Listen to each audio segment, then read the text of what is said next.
Hello friends, this is Vijay Rajpushp and welcome to Learner Eyes by BRP. तो आइए आज हम लोग मैथ क्लास में कुछ बेसिक मैथ के बारे में जानकारी हासिल करते हैं। सबसे पहले मैं स्टार्ट करता हूं एक सिंपल सा क्वेश्चन से। जो सवाल इस प्रकार से है, 17.5 गुने 3 घटे 21 भागा 7, उसके बाद है घटे 3 और 12.5। इसको आपका मान ज्ञात करना है। देखिए, इस तरीके के प्रश्न को बनाने के लिए हमें वर्ड मास फॉर्मूला को ध्यान में रखना होता है। सबसे पहले हम लोग ब्रैकेट का प्रयोग करते हैं, उसके बाद का, उसके बाद भाग का, उसके बाद गुना का, उसके बाद जोड़ का और लास्ट में किसका प्रयोग करते हैं? घटाव का। तो ध्यान दीजिएगा, सबसे पहले इसमें कौन आपको दिख रहा है? तो सबसे पहले हमें भाग दिख रहा है, तो भाग का क्रिया करते हैं। 17.5 गुने 3 21 भाग में तो क्या हो जाएगा? नीचे आ जाएगा। भाग में क्या होता है? बाद वाला नीचे का ऊपर, ऊपर का नीचे हो जाएगा। इस तरीके से आएगा। इसको हल कीजिएगा। 17.5 गुने 3, इस 7 से 3 बार कट जाएगा, घटे 3 अब 12.5। इसके बाद घटा, देखिए भाग के बाद किसका क्रिया किया जाता है? गुना का। तो गुना कीजिएगा। 5 × 15, 3 × 7 = 21, 1 22 और 3 और 2 5 घटे 3, 5 × 3 = 15, 3 दूनी 6, 1 7 और 3, यही ना होगा आपका। अब देखिए उसके बाद किसका क्रिया होगा? जोड़ का। तो जोड़ तो आपको कहीं दिख, तो एक सवाल है, ये भी कर्जा है, ये भी कर्जा है, तो जोड़ देते हैं।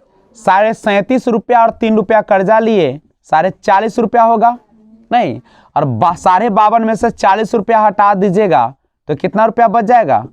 12 रुपया बच जाएगा। नहीं, आपके पास 52 रुपये था और 40 रुपया आप कर्जा ले रखे हैं, तो 12 रुपया आपके पास नहीं बचेंगे। तो इस तरीके से इस प्रश्न को क्या कर सकते हैं? हल कर सकते हैं।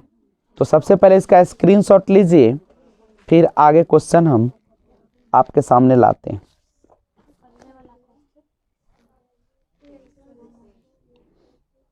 ये क्वेश्चन नोट किया जाए। उसके बाद दूसरा क्वेश्चन है, देखिएगा आपको इस तरीके से बनाना है। आरोही क्रम में तीसरे स्थान पर कौन होगा? तीसरे स्थान पर क्या होगी? नहीं, यह तृतीय स्थान पर होगी। क्वेश्चन इस तरीके से दिया है।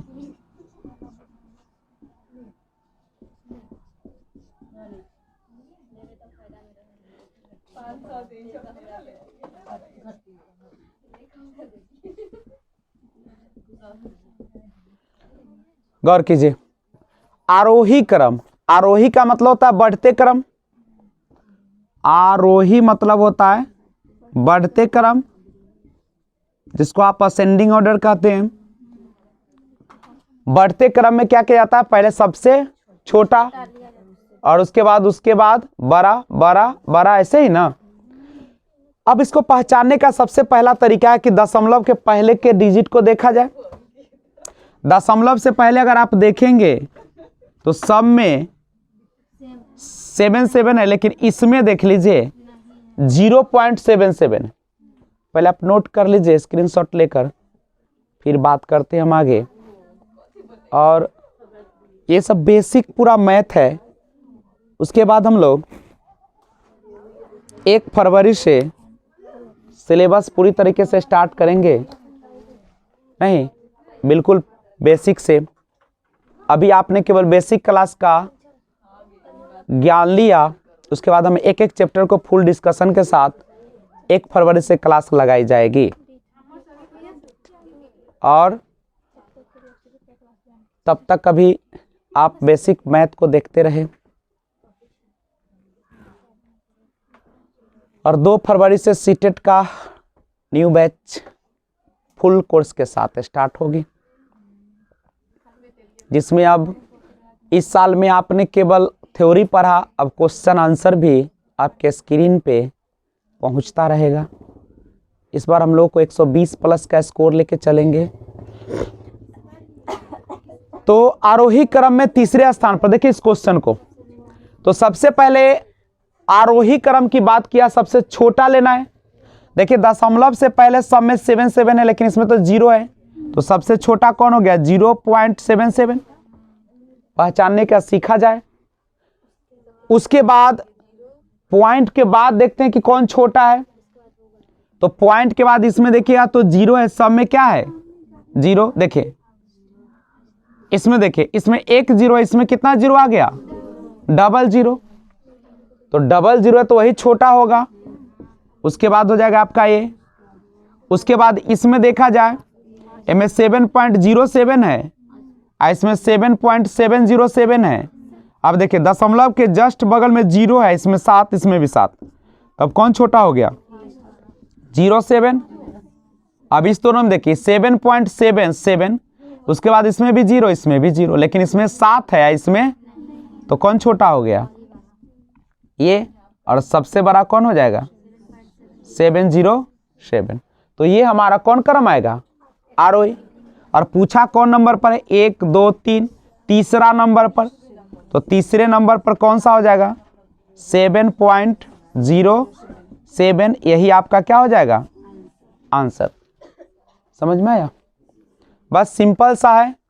आप आरोही क्रम जब लिखा रहे तो पहले सबसे छोटा, उसके बाद उससे बड़ा, उससे बड़ा, उससे बड़ा लेते चले जाइए। और जब अवरोही क्रम रहे घटते क्रम, तो पहले सबसे बड़ा लीजिएगा नहीं, और उसके बाद उससे छोटा, उससे छोटा, उससे छोटा ले लीजिएगा।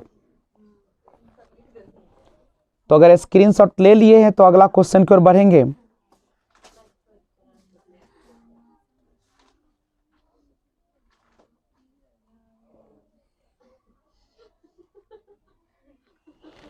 एक क्वेश्चन लिखिए, लिखाते हैं। ले लिए स्क्रीनशॉट। एक क्वेश्चन लिखा जाए। लिखिए, एक 5 अंकों की संख्या में, इरेज कर दे। एक 5 अंकों की संख्या में दहाई के स्थान का अंक, दहाई के स्थान का अंक, दहाई के स्थान का अंक 8, इकाई के स्थान का अंक, इकाई के स्थान का अंक,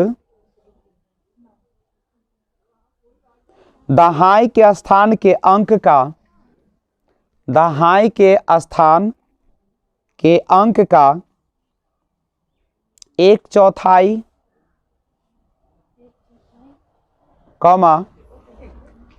हजार के स्थान का अंक, हजार के स्थान का अंक,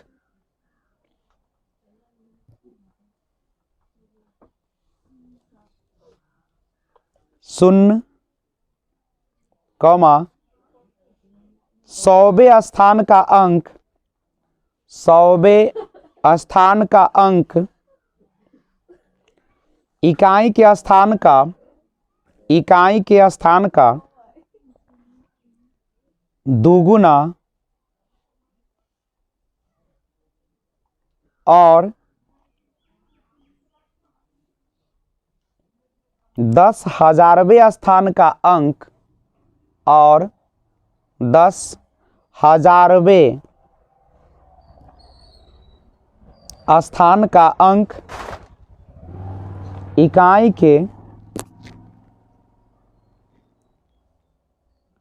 स्थान का, इकाई के स्थान का तिगुना है,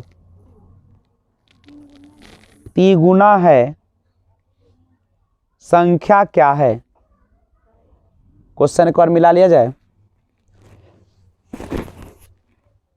एक 5 अंकों की संख्या में दहाई के स्थान का अंक 8, इकाई के स्थान का अंक दहाई के स्थान के अंक का 1/4, हजार के स्थान का अंक 0, 100वें स्थान का अंक इकाई के स्थान का 2 गुना और 10,000वें स्थान का अंक इकाई के स्थान का 3 गुना है। संख्या क्या है? ऑप्शन आपके पास इस तरीके से है। फर्स्ट ऑप्शन है आपका, सेकेंड ऑप्शन है ये, और थर्ड ऑप्शन है ये, और फोर्थ ऑप्शन है इस प्रकार से। आइए ऑप्शन से बनाते। क्वेश्चन देखिए, 5 अंकों की संख्या में, देखिए सभी 5 अंकों का है। पहले आप नोट कर लीजिए ऑप्शन, उसके बाद हम देखते हैं कि क्या होगा।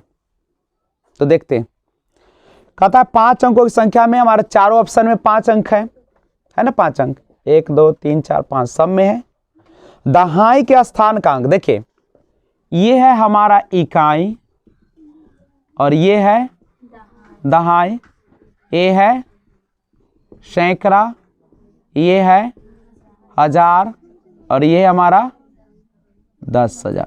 अब देखिए कैसे कर रहा है, कहता है कि दहाई के स्थान का अंक 8 है, और देखिए दहाई का स्थान का अंक इसमें 8 है क्या? इसमें भी नहीं है, तो 2 ऑप्शन तो ऐसे ही कट गया। अब 2 ऑप्शन को चेक करना है, समझ रहे ना। कह रहा है दहाई के स्थान का अंक 8, तो दहाई के स्थान पर 8 दो ही में है, ये दोनों में तो है नहीं। अब कह रहा है कि इकाई के स्थान का अंक, जो इकाई का स्थान है ना, इकाई का स्थान है, इकाई का स्थान का जो अंक है इसमें भी वो दहाई के स्थान के अंक का 1/4 है। दहाई के स्थान का कितना है? दहाई पर कितना है? 8, इसका कितना है? वो 1/4, यानी 2 है कि ना है? ठीक है, जो दहाई का अंक है वह इकाई जो है उसका कितना है? 1/4, 1/4। चलिए दोनों ठीक है। अब कह रहा है हजार के स्थान का अंक 0, हजार पर देखिए, हजार पर देखिए, हजार पर क्या कर रहा है? 0। अब देखिए तो इकाई दहाई सैकड़े पर 0 हो गया, ये होगा इकाई दहाई सैकड़ा, हजार पर 0 है ना, ये तो ऐसे भी ऑप्शन सही हो गया। और फिर कह रहा है 100वें स्थान का अंक, 100वें स्थान का जो अंक है इकाई का 2 गुना है, तो देखिए इकाई का दूना है कि नहीं? 100 2 दूनी 4, और 10,000वें स्थान का अंक इकाई का 3 गुना, 10,000 पर जो है वह इकाई का क्या गुना है? 2 से 2 तिहाई 6 है कि नहीं? तो हमारा आंसर कौन हो गया? डी हो गया। तो बाई ऑप्शन भी आप इस क्वेश्चन को बना सकते हैं, कोई दिक्कत नहीं है।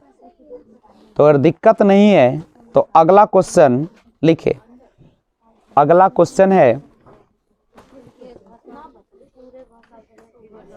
लिखिए, मैं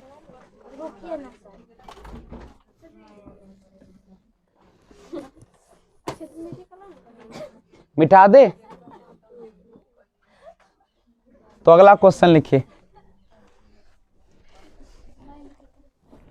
क्वेश्चन है, मैं एक 2 अंकों की संख्या हूं। मैं एक 2 अंकों की संख्या हूं। नीचे लिखेगा दहाई के स्थान पर, दहाई के स्थान पर अंक और इकाई के स्थान पर अंक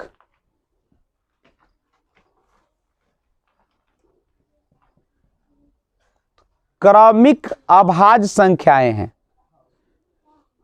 क्रमिक अभाज्य संख्याएं हैं।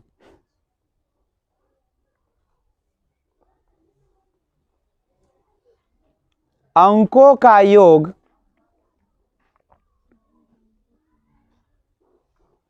अंकों का योग 3 और 4 का गुणज है।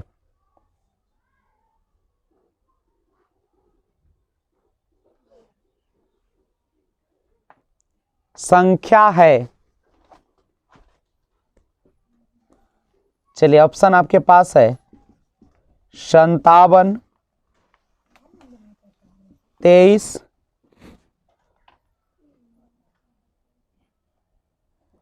35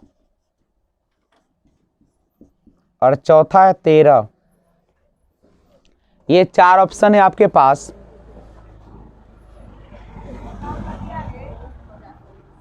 तो ध्यान दीजिए, अब चारों ऑप्शन को बनाइए। ऑप्शन से कहता मैं एक 2 अंकों की संख्या हूं, तो सभी तो 2 अंक का ही है, नहीं सब में 2-2 अंक है। दहाई के स्थान पर अंक और इकाई के स्थान पर अंक क्रमिक अभाज्य संख्या है। क्रमिक का मतलब समझते हैं, पहला अभाज्य संख्या 2 है, दूसरा 3 है, तीसरा 5 है, चौथा कितना होगा? मतलब 2 के जस्ट बाद कौन अभाज्य संख्या आएगा? 3।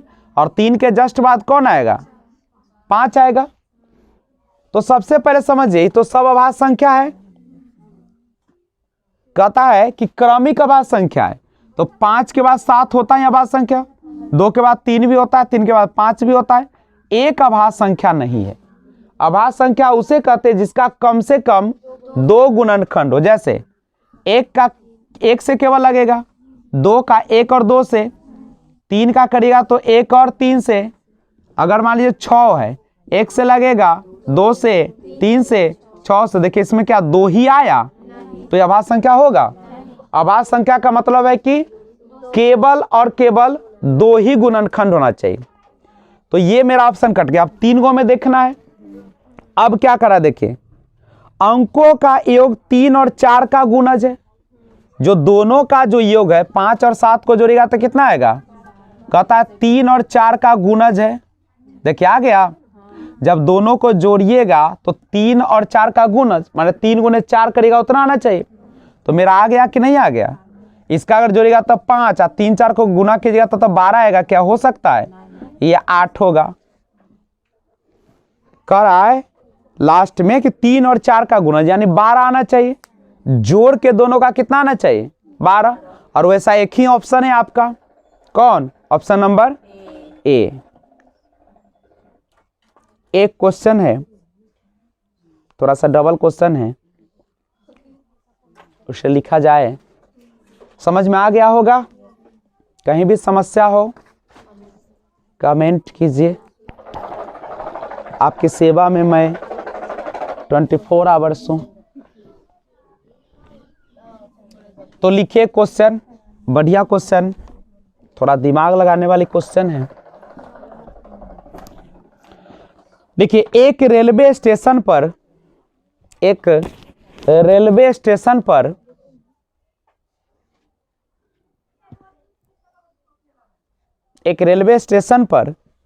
कार पार्किंग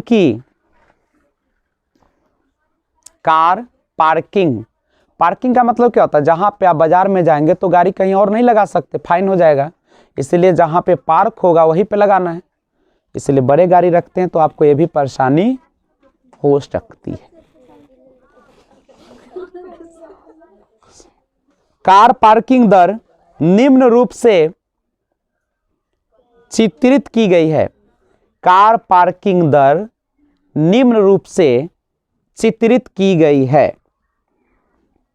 जो आपके स्क्रीन पर दिख रहा है। जैसे अगर अपने कार को 2 घंटे तक पार्किंग कीजिएगा तो आपको देना पड़ेगा कितना रुपए? 50 रुपए देना पड़ेगा। अगर आप 2 घंटे से ऊपर और 5 घंटे तक लगाएंगे तो आपको देना पड़ेगा 75 रुपया। अगर आप 5 घंटे के पश्चात यानी 5 घंटा के बाद तक लगाइएगा तो आपको देना पड़ेगा 8 घंटे तक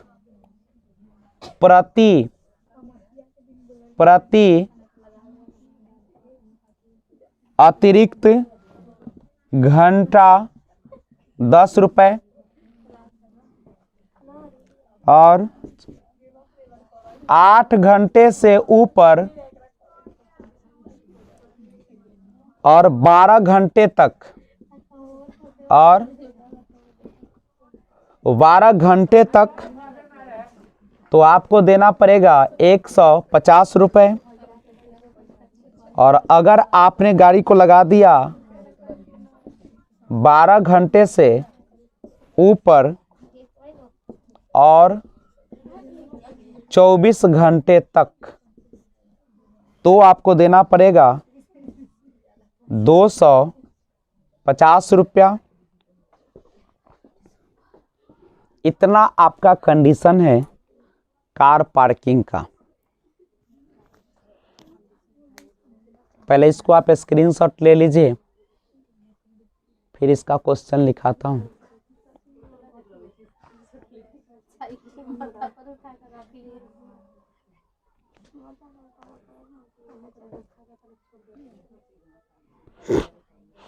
ये सारे जो क्वेश्चंस होते हैं आपके रियल लाइफ से, वास्तविक जीवन से जुड़ा होता है, जो आपको प्रतिदिन इनका सामना करना पड़ता अपने जीवन में।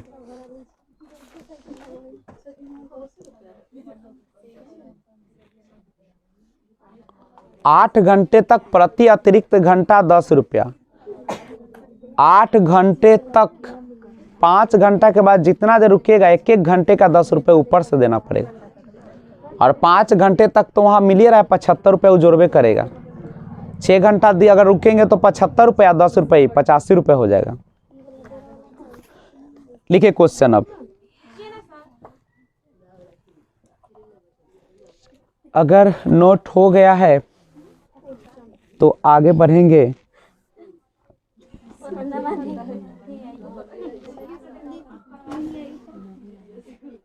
तो लिखिएगा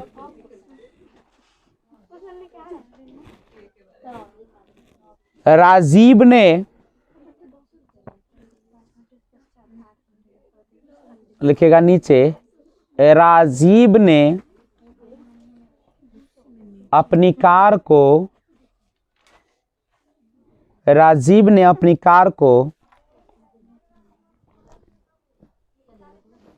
7 AM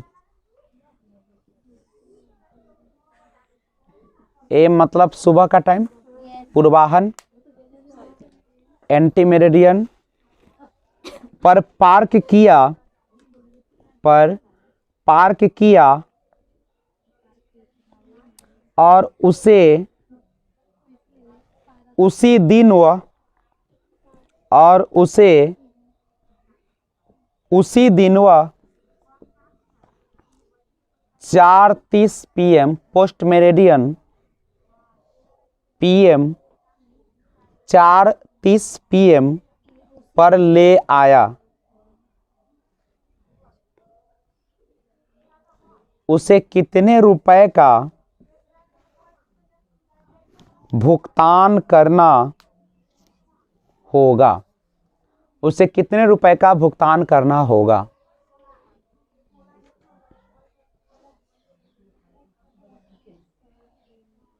तो ध्यान दिया जाए। सबसे पहले हम टाइम निकाल लेते हैं।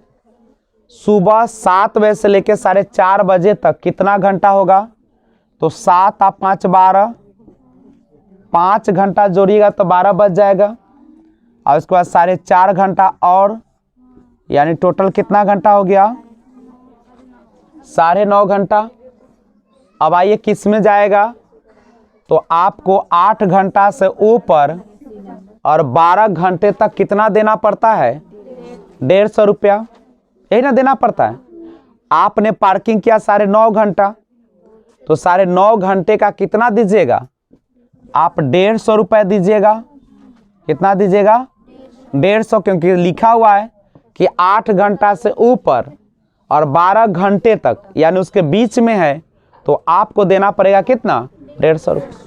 क्वेश्चन बहुत बड़ा है और आंसर सेकेंडों का है। इसका मतलब है कि कंपटीशन जो होती है वह आपको डायरेक्ट कहती है कि आप क्वेश्चन को पढ़िए और आंसर लिखने का प्रयास कर, क्योंकि आप 2 घंटे तक 2-2.5 घंटे 5 घंटे पढ़ते रह जाइएगा, आपका 2-3 मिनट क्या हो जाएगा। इसलिए डायरेक्ट हम लोग कहाँ से पढ़ते क्वेश्चन, नीचे देखते कि राजीव ने अपनी कार को 7 बजे किया और 4:30 बजे ले गया, और डायरेक्ट उसमें से मिला लेते, आंसर कंप्लीट हो जाता कई सेकेंडों में।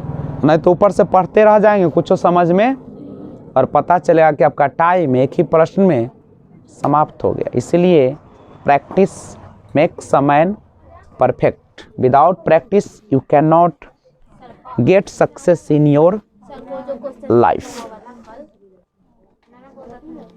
तो बात करते हैं अगले क्वेश्चन के बारे में।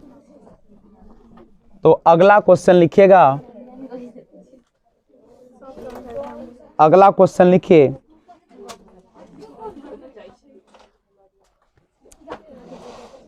सुपर बाजार में, अगला क्वेश्चन है सुपर बाजार में सब्जियों की मूल्य सूची, सब्जियों की मूल्य सूची निम्नलिखित है, निम्नलिखित है, और आपके स्क्रीन पर दिख रहा है। इस तरीके से आपका वस्तु है। सबसे पहले टमाटर,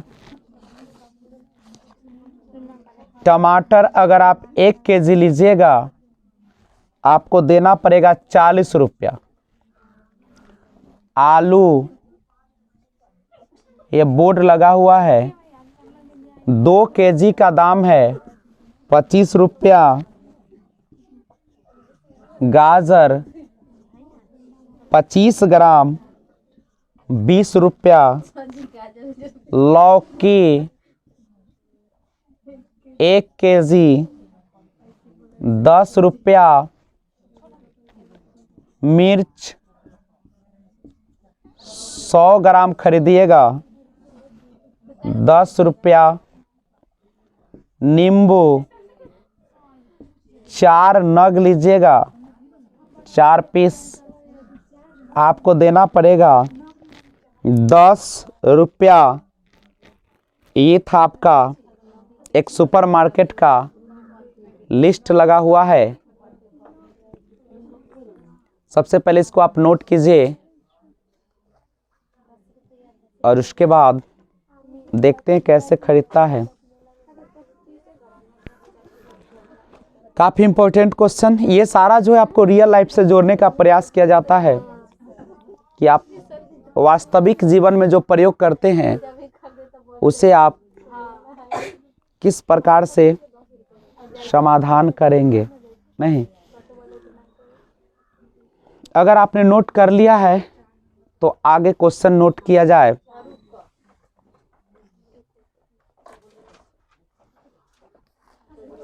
तो लिखिए क्वेश्चन, लिखिए संजय ने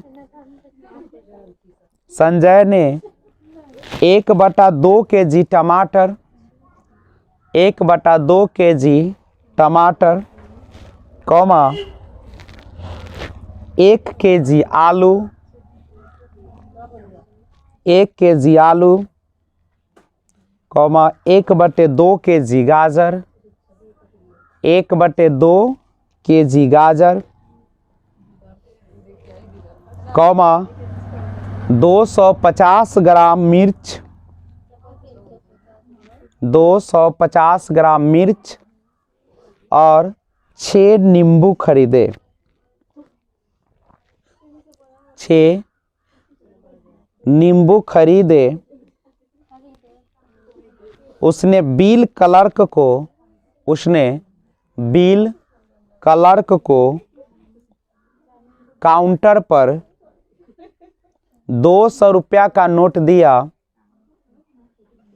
200 रुपया का नोट दिया। उसे कितने रुपए वापस मिलेंगे? तो आइए करते हैं खरीदारी। 1/2 केजी क्या है आपका? टमाटर। 1 केजी क्या है? आलू, हाफ के जी गाजर और 250 ग्राम मिर्च खरीदा है और 6 पीस नींबू। आइए दाम लगाते हैं। गौर कीजिए, टमाटर 1 केजी खरीदेगा तो कितना रुपया देना पड़ेगा, और खरीदा है हाफ के जी, यानी कितना रुपया देना होगा, चलिए 20 रुपया। 1 केजी आलू, 2 केजी आलू का दाम है क्या रुपया, तो आप 1 केजी लीजिएगा तो 12.5 रुपया। गाजर 25 ग्राम गाजर का दाम कितना है, 20 रुपया। नहीं, 25 ग्राम जो आपका गाजर है उसका दाम दिया है कितना, यहां पे गौर कीजिएगा, 20 ग्राम न है, अच्छा 25 ग्राम गाजर का दाम है 20 रुपया। तो सबसे पहले तो उसको हम केजी में ले आते हैं। नहीं, 25 ग्राम आपका गाजर का दाम है 20 रुपया, और गाजर खरीदा है कितना, 250 ग्राम। नहीं,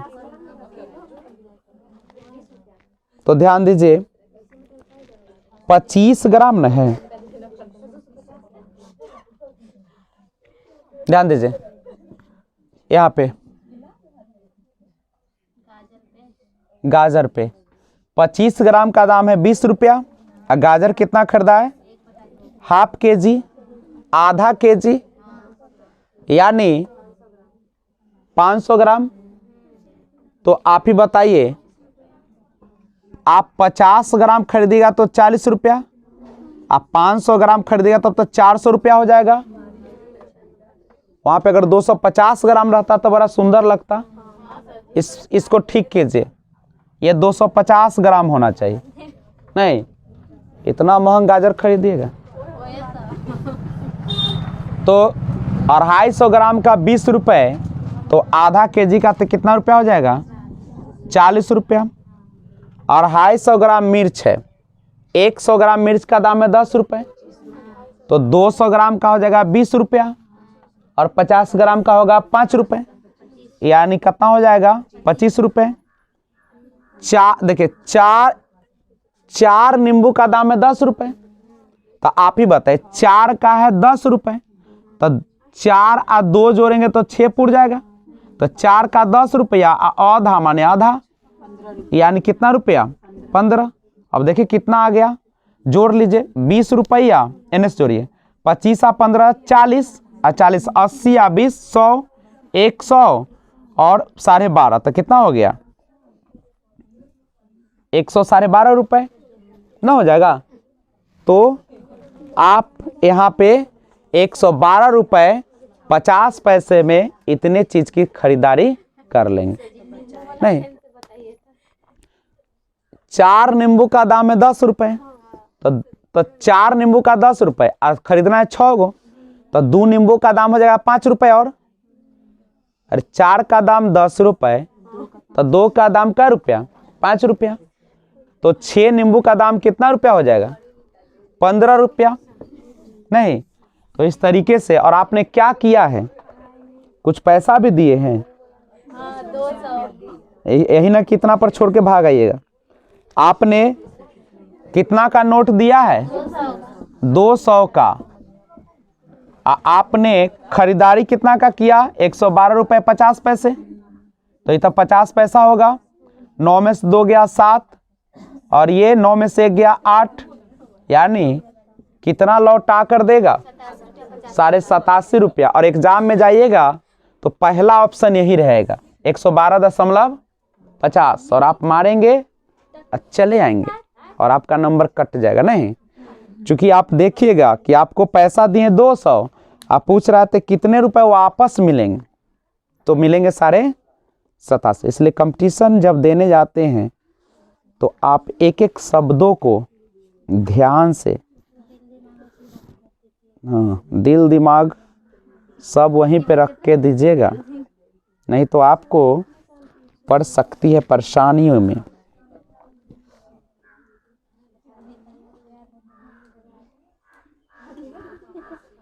तो एक क्वेश्चन लिखे।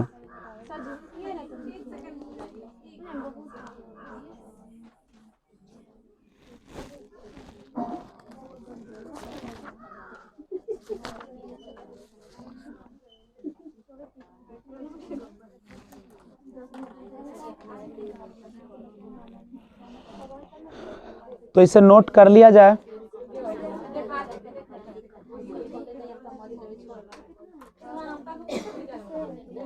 लिखा है, लिखिए क्वेश्चन लिखिए।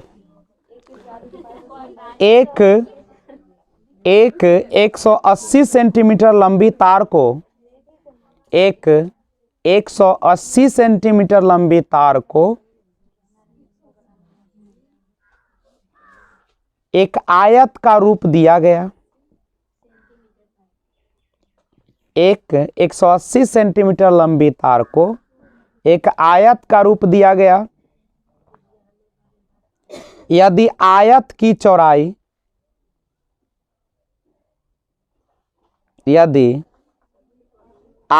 चौड़ाई 30 सेंटीमीटर है तो इसकी लंबाई क्या है? तो इसकी लंबाई क्या है?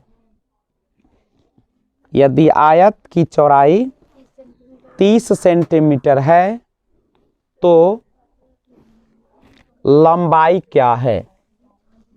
एक बात याद रखिएगा, कोई भी क्षेत्र हो उसकी जो पूरी लंबाई होती है जो जोड़ कर लिखा जाता है, जैसे त्रिभुज में 3 भुजाएं होती है, तीनों भुजाओं को जोड़ दीजिएगा तो त्रिभुज का परिमिति हो जाएगा। चतुर्भुज है तो चारों भुजाओं को जोड़ दीजिएगा तो चतुर्भुज का। और आयत है, आयत किसको कहते हैं? जिसके आमने सामने की भुजा बराबर और समानांतर हो और प्रत्येक कोण कितने डिग्री का हो? 90 डिग्री का। और आमने सामने की भुजाएं क्या हो? बराबर। गौर कीजिए, यही है।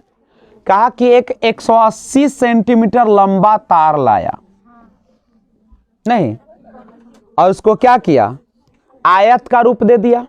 उस तार को, जैसे हम घेरा उरा लगाते हैं खेत में, घेरा तो क्या करते हैं? तार को लगाते हैं कि नहीं लगाते?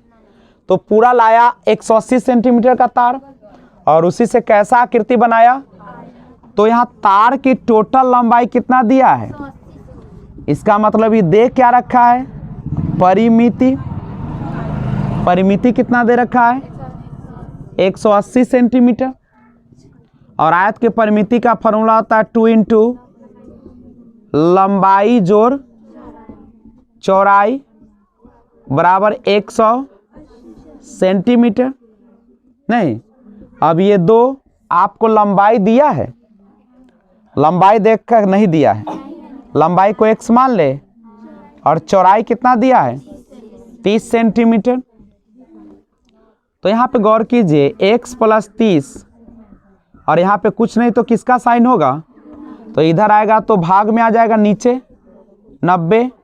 तो x बराबर कितना हो गया? 90। अरे बायां है और दायां में ले जाएंगे तो जोड़ है तो क्या हो जाएगा? यहाँ घटाव रहता तो उधर क्या हो जाता? जोड़।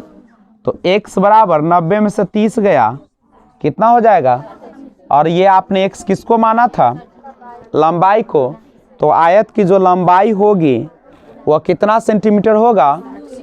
60 सेंटीमीटर हो जाएगा। तो पहले आप इसका स्क्रीनशॉट लीजिए, फिर हम आपसे बात करते हैं अगले क्वेश्चन की ओर।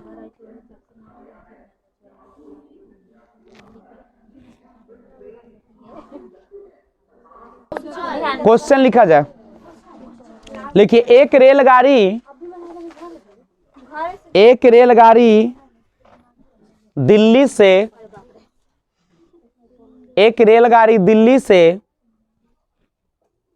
29 अगस्त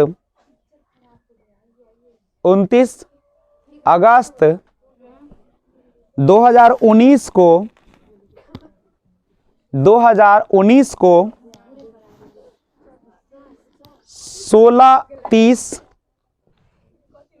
16:30 बजे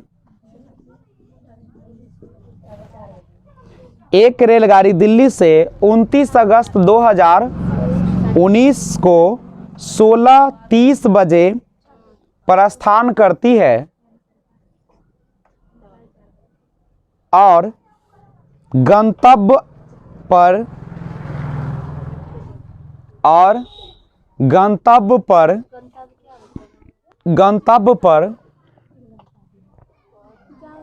का मतलब जहां पहुंचना है उसको 31 अगस्त को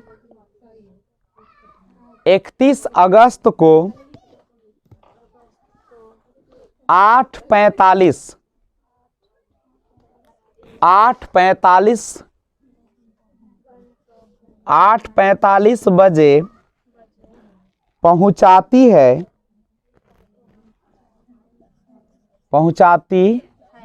है।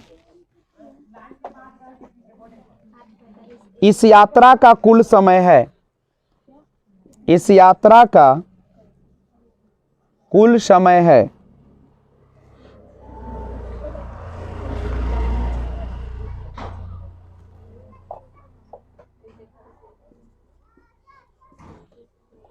तो देखिए समय निकालना सीखे।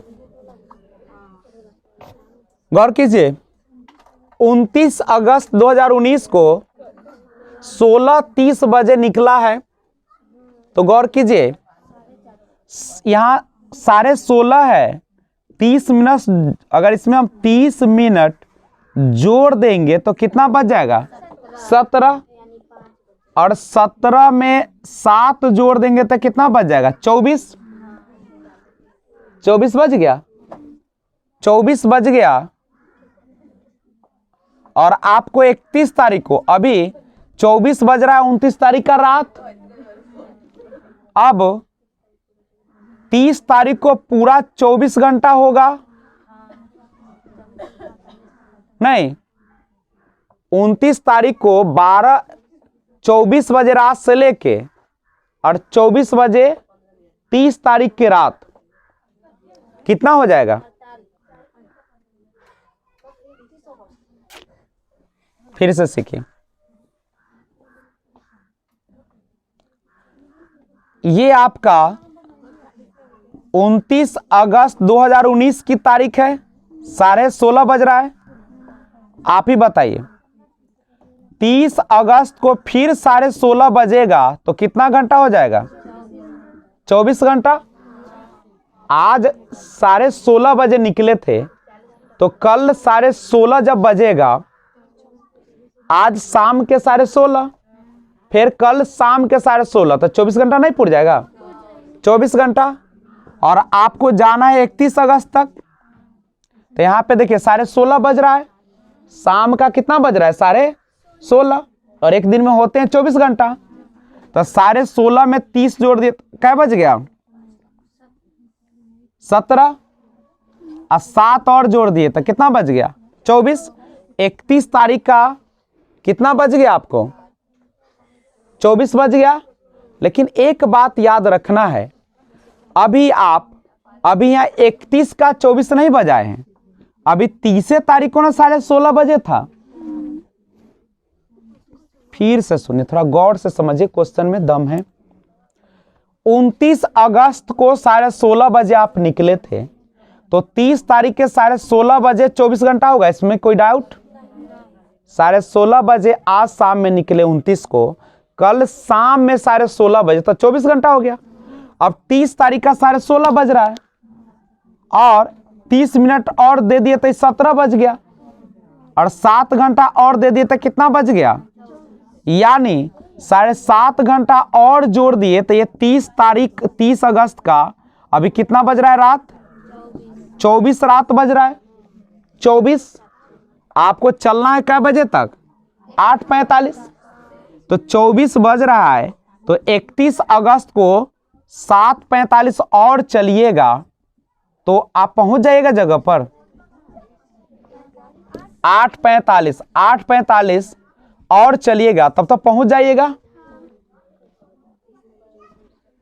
30 तारीख को 7:30 बजे जोड़े तो 30 का 24 बजा, रात बज गया 30 का 24, और 24 के बाद आपको 31 में चलना है, तो 8:45 घंटा और चलना पड़ेगा।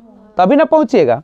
यानी आपको टोटल घंटा कितना हुआ जोड़ दीजिए, देखिए यहाँ पे 30 मिनट और 45 मिनट 75 मिनट। तो 75 मिनट 1 घंटा में तो 60 मिनट होता है, तब 15 मिनट एक्स्ट्रा है, 1 घंटा हासिल है। तो जोड़िए 4 1 5 और 7 12, 12 और 8 20 हासिल 2 और 2 और 2 जोड़िएगा तो कितना हो जाएगा 4। यानी टोटल समय कितना लग जाएगा 40 घंटा 15 मिनट। फिर से जोड़ के बताते हैं आपको, 24 घंटा 7 घंटा 30 मिनट और 8 घंटा 45, ये होगा 75 मिनट। और 1 घंटा में तो मात्र 60 मिनट होता है, तो 15 मिनट ना, 1 घंटा तो आप हासिल हो गया। इसको जोड़िएगा तो टोटल कितना आ जाएगा हासिल उसे लेके, यानी 40 घंटा 15 मिनट आपको कुल यात्रा में लग जाएगा। नहीं, 40 घंटा 15 मिनट आपको कुल समय लगेगा। तो आप इसे नोट कर लीजिए।